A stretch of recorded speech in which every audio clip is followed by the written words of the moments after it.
Hola. Why can't I just be normal and say hi? This is France.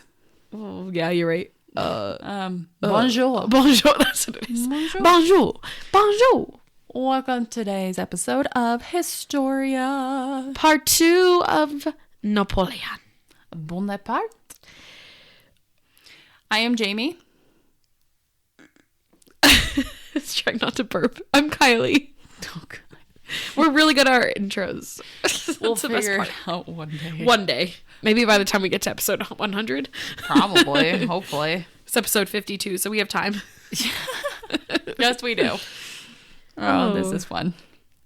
But so I don't think this week's episode is going to be as long as last week's. I don't even know how long last week's was. It was like 55 minutes. Okay. So it'll probably be around like the 45 or something. I don't want to make them overly long just because it does get kind of repetitive of like he does something cool. He goes to battle. He does Over and something over bad. again. He gets ridiculed. But this week is going to be kind of crazy for just pretty much him. He starts exploring more, kind of just touching different waters and really taking charge. Oh, So, cool. Yeah, it's going to be, this one's actually a pretty cool episode. I'm pretty excited to get into it. So let's just get into it. All right, sounds good to me. On today's episode, we are moving forward with Napoleon's career and role as Emperor of France, if you didn't know already. So not really the role, but pretty much an introduction to the role of being Emperor of France. Last week, we discussed on Napoleon's childhood how much of a bully and loner he was, and the rise and fall of him in the military, and then the rise again in the military. So the constant back and forth. But at this point in time, Napoleon is general and starting, well, commander in a sense, and starting his second campaign. So his first campaign was in Italia, and his second one, can you guess where it is? France? No. I don't know. It's in the Mediterranean, kind of. Just tell me. Egypt. Oh, fancy. Yes, he goes to Egypt. I wouldn't have guessed that, so. Yeah, I did not know that until I did a little bit more research, and I was like, he went to Egypt? And then, because this will tie in with when we did the Louvre. Oh, Yeah. So, yeah. interesting. Yeah, it's pretty great. So, the first campaign was in Italy, but Napoleon wanted more. He was greedy and wanted the glory for himself. This time he was heading towards Europe. Heading towards Europe. He's already there. Egypt. His interest in Egypt and involving himself into their culture was kind of all over the place. For one, it was to block the Britain's trade route to India, as that was like a hot spot to do, like to go towards like not the Nile, but like on the Mediterranean coast down through there. That's where they would hit. Britain would. So they're like, that's interesting. But like, as you should know, that like Britain and France never got along. I don't even know if they still get along, but that their war was always constant. Like, it was kind of at peace, but they all still hated each other. That was just a huge thing. So they're like, we can block them. Let's do it. Let's do it. Nice. Now, Napoleon was still riding on the confidence coming from winning against the Austrians in Italy, and though taking control of the side of the Mediterranean would make him legendary, he was like, I can take Egypt. This is no problem. I can do this. He's like, I would be a legend. Of course, he's thinking of what he can get from it. Exactly. He always thought, he didn't think of just like, oh, I can win this for France. He was like, I will be amazing. Yeah. So I got this. He pretty much, and everybody who knew him too was like, yeah, this dude only cared about the glory. He did not care about like the reason behind it. Right. He was just like, I'm interested. Let's do it. It was landing on Egypt that Napoleon thought of himself as becoming the next Alexander the Great. Oh, okay. Oh, yeah. He wanted it all. He wanted to invade just as much as Alexander did. Instead, it just pissed off a lot of locals, Russians, Britons, and caused plenty of discrepancies, a lot of fights. Of course. The victory that led many to believe Napoleon was on a quest to spread France all over the world was the Battle of the Pyramids. This sounds pretty chaotic. And it was. A lot of people died. Here, Napoleon would have his French troops and the Egyptian soldiers fight on land, and it was somewhat successful. But out on sea, the British Navy were coming around, and they would defeat the French naval fleet. Oh. So Britain was like, really, guys? Like, they weren't that great on foot. Yeah. But in the water, Britain was pretty great. And so France was like, we're going to stick our fights inland because we're not winning so good out on the seas. So let's just do that.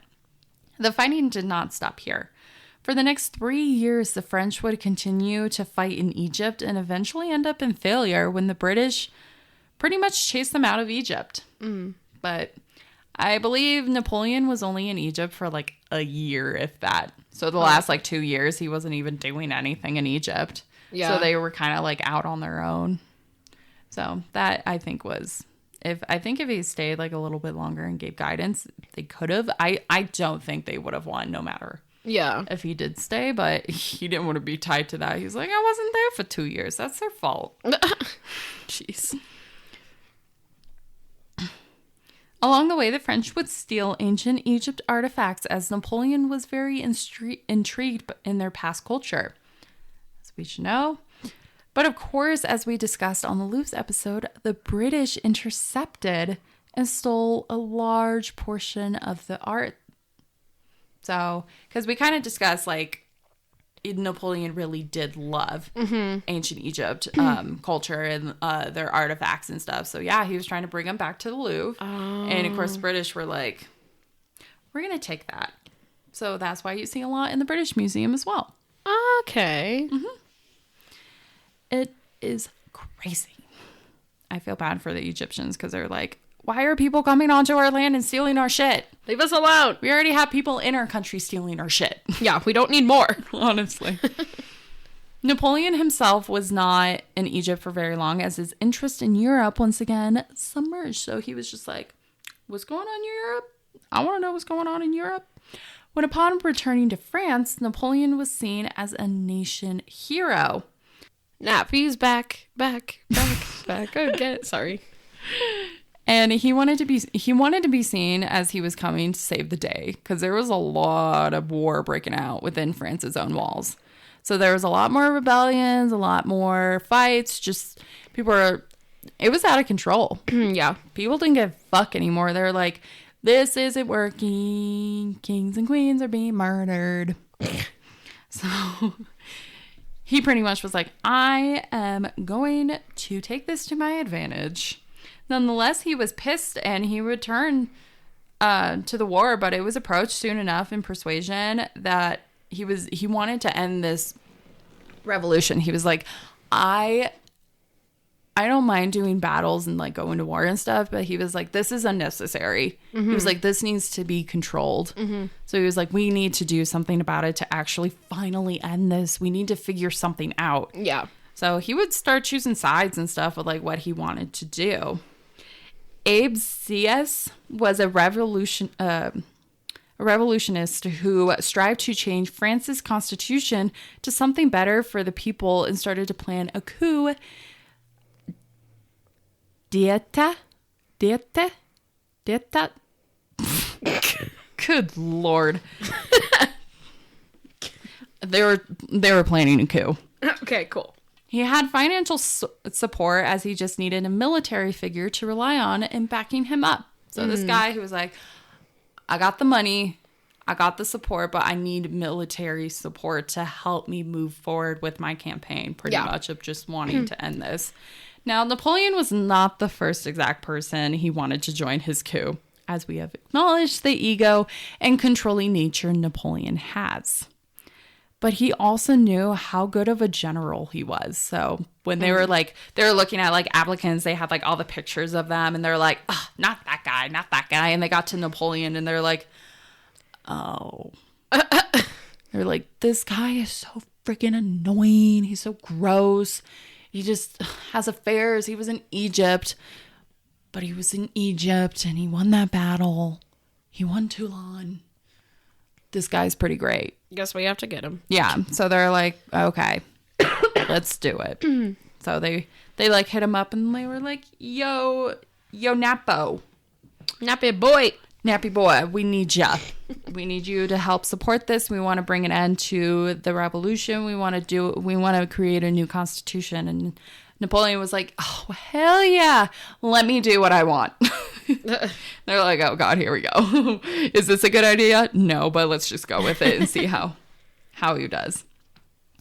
Now, when reaching out to Napoleon, both of them kept their guards up, not knowing if they should trust one another. Yeah. So they're like, I don't know if we should trust him. And Napoleon was like, I don't know if I should trust these people. Like, they don't really believe in like ideas, but like they want me to do something. Mm-hmm. So, of course, they still continued to proceed. And on November 9th, 1799, the start of the end of the French government began. While an assembly was put together as word had gotten around that someone was trying to bring down the government, Napoleon was put in charge to protect the assemblies. So he was like doing shady business. Like he was supposed to protect all of like the people who were like a part of like the Senate and stuff like that, like in charge, who were like important figures in the government. But in reality, he was supposed to be there to be like, they need to sit here in this box of a room and listen to these people tell them to end the government of what they're doing. Yeah. To go to what they want, pretty much. But Napoleon did his own thing. Go figure. Now, Napoleon would go to express to the government that they should be a republic. And with two men resigning, the leader of the directory, Gohier, and another director, Moulin, found this assembly. They found this assembling to be a trap. So these two guys, they were like, why is this guy going on about the government should be a republic? So literally, Napoleon came out into the middle of the room and just started bullshitting words from his mouth of why the government should be a republic. And everybody else was like, what is going on? They're like, what is this dude doing? So this was the biggest, he made such a fool of himself in this whole thing that his brother had to make him look better. Of course. Yeah. So his brother fixed pretty much all the bad things because he started stumbling on his words. Like he didn't really know what he was thinking and saying. And so his brother had to swoop in to the people outside of the assemblies to be like, support this cause. Like, I know he's making a fool of himself, but like, he's a great general and stuff. But like, Napoleon made such a fool of himself. Yeah. Because he is not great at public speaking.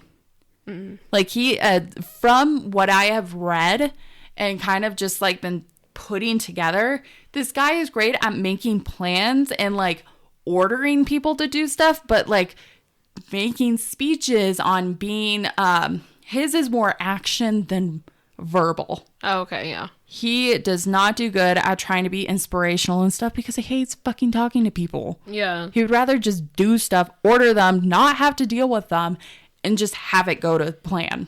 Oh. So this was like a whole mess that was going on. And so these two guys, Gohier and Moulin, were like, or Moulin, they were like, this is a trap. Like what he's spieling about, like this is not good. So they kept all the directors in, and they even tried, so the Sieyès and like his group were trying to convince the directory to vote a new constitution. So everybody that was in the assembly were like, okay. So it was Moulin and the Gohier were trying to escape, but they kind of got like dragged back in. They're like, no. You're going to listen to what we have to say. Mm-hmm. It was not looking good as no one was taking side of the coup. So they were spieling, telling why they should change the government into this different idea, into what they wanted as a consul. Mm-hmm. And the assembly was just like, no, I don't like this idea. Now, Napoleon, he was not doing a very good job at convincing either. As I was saying, he was stumbling. He was making all of these like nonsense statements that had a lot of military lingo that like none of these men understand. Oh, geez. Because they're all like socialites. They're all government political figures. Like, they don't know this shit. Yeah. And so he was just spieling about it, and everybody was like, what is this guy going on about? And so his brother Lucian was part of the directory, and he was seeing his brother struggle, and he came in to support his brother, and he made it seem like that there was going to be violence for all the people in the directory, like anybody who was a part of it. They're like, Lucian came up and was like, they are going to choose violence if we don't secede. Like, we're all going to be dead. We're all going to, like, we're not going to get out of here alive. And so they're like, okay, we're going to quit. Wow. So this time he actually then took his brother's side. He's like, I am resigning from the directory. I'm not going to do this. I'm going to join what my brother believes is the next thing for the French government.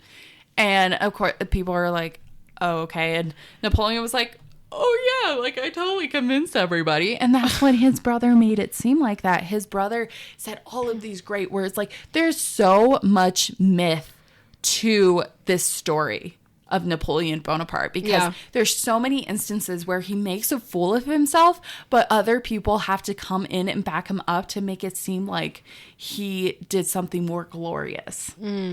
But that's not the end. Like, this guy, he stumbles through life a lot of the time. Yeah. So, and this is an instance that would be very, that would work in his favor, luckily, because I don't think the coup would have necessarily gone. I think it would have resulted in violence if his brother wasn't there to help him, because they didn't know what else to do. They were failing, and they're like, we got to change something. We got to change it. And so when his brother was like, they're going to result to violence, like it's going to be more of a bloody war that we don't need. And finally they're like, okay. So the directory would be dissolved and a new proposal would be made. So in this new proposal, there would be 3 councils or consuls that would be in charge. And out of the 3, it was chosen that Napoleon Bonaparte would be one of them. Oh. Which I was like, why? But I guess because he was like, Abe Sieyès was, he was another one, I believe. And there was a third one I'm going to make known. But with Napoleon, he was like, well, you are a great leader when it comes to the military aspect of it. So it'd be great to have you part of the council as just like someone who can look at the military side of this. But Napoleon, he would be like, I'm not only going to be part of this council, I'm going to be the first. So people are going to come to me. So he was holding most of the power over Sieyès and the man, Pierre Roger Ducos. Those two were more a face. Napoleon, he was like the big guy. He was like, I'm the one you're going to be talking to, pretty much. So he pretty much became, in a sense, like not a president, but he then was becoming like a leader to these people. They're like, this is our new system. Here we go. Napoleon Bonaparte, French military leader, now one of the consul, but he thinks of him just himself. Yeah. he doesn't even see the other 2 as a afterthought. He's just like, I don't even know who these 2 are. They're just like, they're background singers in my show. He doesn't care. He does not care. Now, knowing Napoleon, you should know that he was not a ruler who stood by the sidelines. Almost immediately, he wanted to be back in action. So not sitting on a throne or anything. He was like, I need to go somewhere. During his time in Egypt, then going back to France to take charge as consul, Italy was once again being taken over by the Austrians in England. He was like, are you kidding me? I just made a treaty. But of course, like as you should know, treaties never last very long. Right. I give it another like 10, 15 years for a treaty to like be good. And then after that, it doesn't work. Yeah. Now, Napoleon was not having it. He decided to go back to Italy and finish what he started. June 14th, 1800, Napoleon was once again in the northwestern side of Italy, ready to take on the Austrians. Now, the goal was to fight the enemy and to agree into peace. So pretty much kind of like how they did it originally when he was like, I'm going to threaten to go to Vienna to fight. And they're like, no, let's do something about it. And so in a way, he was just like, I want to fight for peace. It's like, how does that work? But okay. Fight for peace. It was weird. It was a weird way to do it, but in a way that it worked. France had been at war for years now, and they wanted to stop. But because the French Revolution, there was so much bloodshed, so many people dying. They're like, we've had enough. But of course, Napoleon was like, we got to keep expanding, so we got to keep fighting. But he wanted to keep Austria in check, not to take any more area and not to block any trading in the future. So he was like, we got to make sure that we have enough area that if we wanted to cross here, we can. Because if Austria takes it all over, like, we're going to have to do a bigger fight for it. Mm-hmm. The beginning of the Battle of Marengo, it seemed that the French were going to lose. Shock. They didn't have the numbers that would bring them certain victory, but still France held the ground. Napoleon was not giving up. He was like, Help then came by the commander of the artillery, Auguste Marmont, who brought in weapons that would leave France into a somewhat win. It's not like a true victory because they kind of like came at like a standstill of just like, so this isn't really going anywhere. It could have kept going, but with how many men were dying and the cost of supplies rising, Austria decided to negotiate. Oh. They're like, let's just figure this out. And Napoleon was like, yeah, whatever. I just want to be done with this. Now, Napoleon would move on, not knowing if a war would continue on, but instead the Treaty of Luneville would be made. This treaty would end the second coalition. So he was pretty big with like ending the coalitions of like big wars. Yeah. So this would bring peace for a little bit, pretty much. Like no wars really had to take place. But England would take another year to commit to peace. But eventually in February 1802, the Treaty of Amiens would be made. So England, just being difficult, was like, no, we're not going to do it yet. And finally, they're like, dude, come on. And he was like, fine. If you insist. But literally, it was like a year later that they started having issues again. Oh, of course. It's just how it is. Peace in Europe would be somewhat made for the first time in a hot minute. Of course, this does not last forever, as it never does. Now, let's fast forward a couple years to 1803. If you are from the United States, you probably know that France never got to push its power completely over to the Americas. They only had a small part of territory, and they had North America as well, or like Canada area, like Quebec, you know. But Louisiana was like a big one. But they claimed the territory in the southern part of the U.S. known as Louisiana. And if you go to New Orleans, if you're not from the U.S., if you go to New Orleans, you'll see a lot of French culture impacted into the city itself because that's where a lot of French people lived. And it really just stayed there for so long. Mm-hmm. And then it mixed too with a lot of like the Black people, the Africans that were forced to come over. The enslaved people, they really mixed their culture too in with Louisiana, especially New Orleans, because that was like one of the oldest cities there. And so like their cultures are completely intertwined with American culture as well now. So it's just all over the place. Like I've been really wanted to, Erica and I were trying to go to New Orleans in January, but with the hurricane that happened, we're like, I don't know. So we, and with COVID as well, we decided to go to Disney World. But that place is really, I really want to go there still. Mm-hmm, that'd be cool. Now, France always had plans with Louisiana, but the rest of Europe and their wars kept taking precedence over crossing the pond to do more. Because France is pretty far from the United States. Like, Great Britain, like, you have that part of ocean that you just had to cross, but, like, France was a little bit, like, you had to go a little bit further, and they're just like, we got other things going on. Mm-hmm. So instead, in 1800, France gained back the ownership of Louisiana, but this didn't last long. So it was a territory, but then it kind of got like taken over by a lot of like the native tribes. Like it wasn't really like France didn't really have like true ownership, but then eventually like that title somehow got transferred back into their name. But it was only like a couple years that they had it before Jefferson got involved. So over in the U.S., Jefferson was adamant about obtaining Louisiana and was going to pay anything in order to get it. Now, Monroe and Livingston would go on to communicate with France on obtaining the land and purchased it for $15 million. Oh. Yeah. Now, who knows what's really going on in the head of Napoleon, but I think he knew that the land was not going to be in favor for them.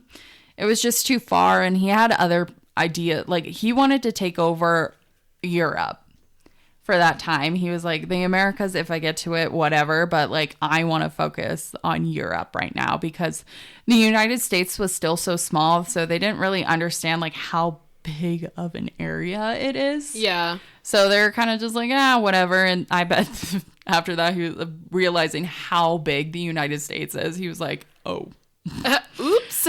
But yeah, because Jefferson wanted it to make more areas like for like Mississippi and stuff like that. He wanted like more connecting parts to it. So yeah. The Louisiana Purchase it's a huge turning point for the U.S. history, and Napoleon was involved in it. So I just wanted to put that in there.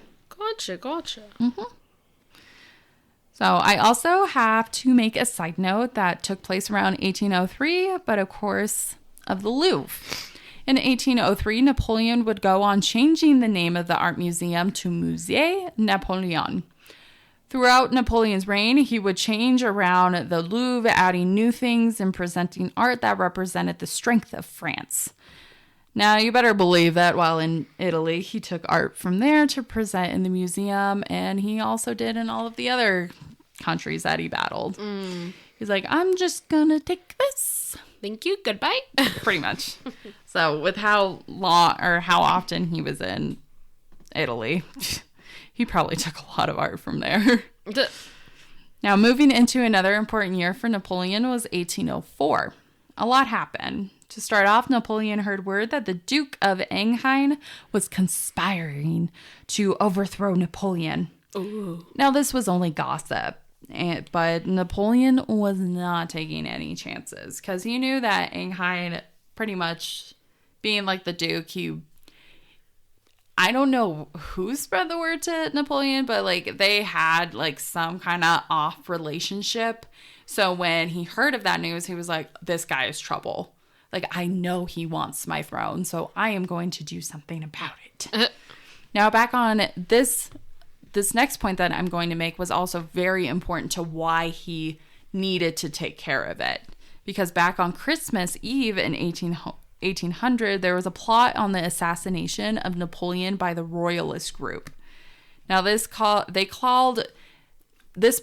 would go on for the next, 4 years. It was just a group of loyalists trying to assassinate this guy. Oh, geez. Of Napoleon. They called it the Rue Saint-Nicaise. Oh, God, I hope I got that right. It would go all the way to 1804. Now they tried poisoning him. They tried blowing him up. Oh my God. Yeah. And nothing worked. So they actually tried, poisoning him by they call it snuff, but it's like tobacco that you would chew. Okay. And so they tried giving him poisoning once, but it never worked. Oh my God. Yeah, and then they tried blowing him up with some sort of bomb or something, and it just didn't work. Damn. So they were like, are you kidding me? So when Napoleon thought that the Duke could have been tied to the Royalist Party, he wanted it ended. And end it he did. He had the Duke arrested, and not that soon after, like maybe a couple days, he had him executed. Ooh. Yeah. This pissed off so many royal courts. They were like, what the fuck did you do? And he was like, Oops. I think he was trying to kill me, so I did what I needed to do. You got a problem with that? Take it up with my attorneys. I don't have time to talk to you guys. Now, Napoleon already considered him the first consul for life and took matters of it into his own hands, but he wanted more power. So he didn't even talk to the council about like arresting this guy and executing him. He just did it. He was like, whatever. YOLO. He was like, these people don't even matter. They're nobodies compared to me. Pretty much. Within this same year, Napoleon would go on to have created codes of laws, also known as the Code Civil of 1804. In this concept, there would be equality to property and would remove the feudal system. So no more serfdom, no more peasants. You were all kind of just average Joes. Yeah. His civil code would be changed throughout the years, but a lot of other countries looked into it as some sort of guidance to make their own laws from the feudal system. So a lot of countries are like, oh, I see his ideas. Like, they're not bad. So they tweaked them to their own, but constantly, like, even after Napoleon, they were just being shifted constantly to go with the times. Now, the last important note I will make for this episode is how Napoleon Bonaparte became the Emperor of France. Knowing that he technically already had full control, he wanted to make it official. The consul not really having any mark made, Napoleon decided to speak with the Senate to start claim on becoming emperor. Why not label himself as a king? Well, it was too soon. They had just ended the monarchy, so becoming king was just bringing it back. So he was like, what's better than king? Emperor. Of course. And I was like, that's the same thing technically with like Right. different ideologies, kind of. Not really, but whatever. So, Wow. yeah, that's pretty much what he did. So he, not wanting to take to the old ways into consideration, Napoleon decided that labeling himself as emperor would be more beneficial for the people and well himself, because I'm pretty sure there would be like a huge riot if he decided to be labeled as king. But I think because of emperor, I don't even think people really understood. They're like, oh, we've never had an emperor. But it's like, you're literally going back to what you did before with like a slight difference in the government. Wow. It's like, really, dude? These people did not know anything. On December 2nd, 1804, Napoleon Bonaparte would be crowned as emperor. With over 12,000 people present, even the Pope came to this ceremony, which is pretty legit. This ceremony was bougie AF. There were hundreds of carriages. His wife's Josephine's carriage would be decorated for the occasion, as she was also being crowned as empress. So she was still in the picture at this point. She will leave the picture eventually. I'll get to that next week, I hope. I don't know. We'll see. Yes. Now, the ceremony would be held at Notre Dame, Ooh. the big old fancy church, where people tried to get in early to get themselves a spot, but the church was like, nah, get out. You're not worshiping today. We got to get ready for the ceremony.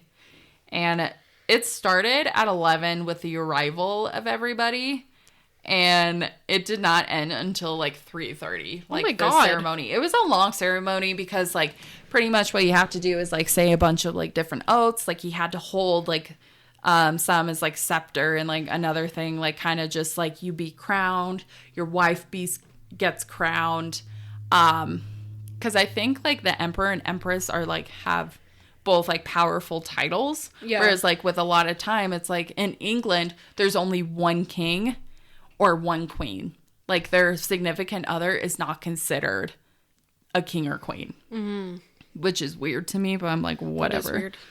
But like a lot of other countries, they'll do like, oh, they're both king and queen. Right. So the That's usually what monarchy you see. is such a weird system.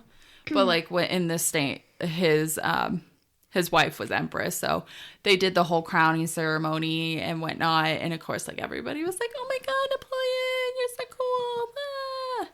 And over like 20,000 people went to the after party. Oh my God. I was like, holy shit. Like there was like, so much food, so much stuff. Like I don't even know how they found money for this stuff. 20,000 people. Yeah, there was a lot of people because everybody was excited to see this. And they're like, holy crap, like an average Joe who's a military leader is now becoming the emperor of France. That's crazy. What is he going to do next? That's my question. So Napoleon would be crowned emperor and take France into a new age. And this is where I'm going to end it for today. Oh, you're going to leave me on a cliffhanger for 3 weeks. And you guys only have to wait a week. Yeah. I have to wait 3 weeks. Yeah, so this is absolute chaos. There's so much going on in this man's life.